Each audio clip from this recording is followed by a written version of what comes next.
Hello, Colin Farrell. Welcome to the project. How are you? Georgie, I'm doing good. How you doing? I am doing very, very well, sir. And I would love to start our chat by asking a little bit of a cheeky question, if I may, because I read somewhere that you have a lucky pair of boxer shorts that you reserve for the first day of your film shoots. Is that true, and does it extend to television series? It was once true. No longer. I totally forgot about that. When did I forget? What was the first job I forgot to put on me lucky jocks?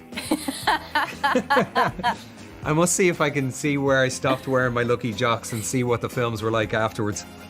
No, it's been a few years. I did have a tricolour green, white and orange Irish flag pair of boxers that I wore for years, yeah, but maybe they just became too tight. I can't remember when I gone. Now Colin's stepping into the shoes of John Sugar, a private investigator committed to finding the missing. I've been hired by your grandfather to look into the disappearance of your sister. If you want to call him or his attorney, Mr. Kinsey, they'll confirm what I just said. Congratulations on the series, Sugar. I loved it. Oh, I'm relieved to hear that. Thank you. What made you want to dive into a character like John Sugar?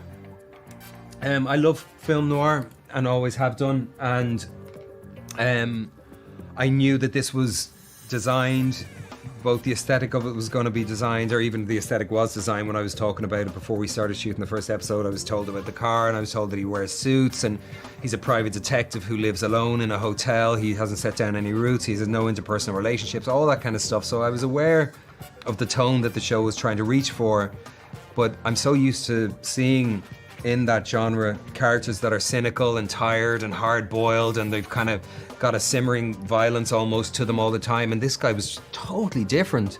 He has been around a lot of violence, he's experienced a lot of darkness as a result of the job that he has, the profession that he's in, but he doesn't wear any of it, and I thought that was a lovely kind of somewhat original lens through which to explore the world of noir. Sugar uses film to kind of learn about humanity or understand it, I guess. What do you learn from film? The exact same thing. Even the Harry Potter films, you know, they don't just work extraordinarily well because they're exciting and they've got all these really colourful characters and extraordinary effects, and Hogwarts is this beautiful castle on a lake. All that stuff is great, and magic is at every turn. All that stuff is wonderful, but you're watching the human experience being played out, particularly within this structure of a school, and there are lessons to be learned. Like my kids, we watching Harry Potter and asking, you know, why didn't Harry shake Malfoy's hand? Like, isn't that rude that he didn't shake his hand? And you're trying to explain, sometimes people put out their hand and they want you to shake it so that you're on the same side as them. You know, you're trying to break down that kind of shit to a 7-year-old, you know? But the reason is that behaviour is in that film, and so, I mean, I learned so much from watching films. You Irish lads, you're really kind of taking over Hollywood right now. I mean, you've got Paul, you've got Andrew, you've got Cillian Murphy, you've got Barry Keoghan. What is it about you that makes you so irresistible? I don't know, man. It's weird. We're a small island, and we punch above our weight, apparently, creatively. Do you know what I mean? We're 5 million people, and for whatever reasons of our history, without going into too deep a dig, we lean into story, and we're proficient with sharing ourselves through song and through literature and through theatre and film. And there's more of us now, but our storytelling has always been around and somehow seems to connect with people and people with it, you know, which is cool. I think you're actually going to be working with one of my countrywomen in Margot Robbie soon, is that right? Oh, yeah. Yeah, I can't wait. I can't wait to work with. Where are you now? In Australia.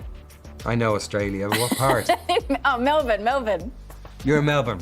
I was only there for a couple of days. I went on the 1-year visa when I was 17 or 18.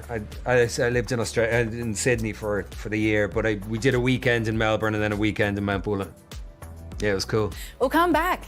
Margot can show you around. I'll show you around. Colin Farrell, thank you so much for your time. It's been wonderful. Thanks, love. All the best to you.